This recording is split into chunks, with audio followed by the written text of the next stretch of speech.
Tu vois les amis, il y a un truc qui me rend fou sur cette voiture. En vrai, je vais quand même temporiser mes propos de la dernière fois sur cette bagnole. Je parle du Taycan. On dit Taycan ou Taycan? Je sais pas. Bref, c'est quand tu fais des trajets. Moi, maintenant que j'habite à Boulogne, mais mon aller-retour Boulogne-Travail, c'est 40 km. Donc pour le coup, ça a tout son sens. J'ai une borne de recharge au garage. Donc la journée, je le recharge. Et en vrai, avec une recharge complète, je fais 3-4 jours dans ma semaine. Donc ça a du sens. Mais il y a un truc qui me rend fou, je vais vous dire ce que c'est. C'est ça. Là, ça m'indique, je viens de partir de chez moi, 31 km d'autonomie. Donc moi, mon garage, il est à 20 km. A priori, tu te dis, je vais arriver au bout. J'ai même peut-être un peu de rab.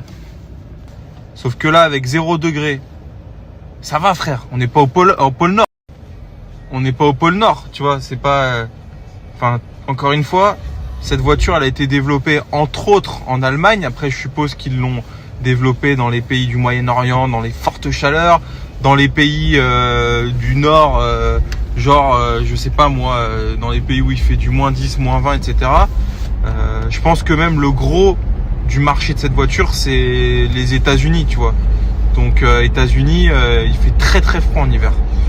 Bah là, avec 30 km d'autonomie, tu vas voir que je vais arriver devant mon garage en panne sèche, limite en roue libre. Et ça rend fou en fait. C'est pas possible frère, on est en 2024, 2025, ils envoient des mecs sur Mars bientôt, tu vois.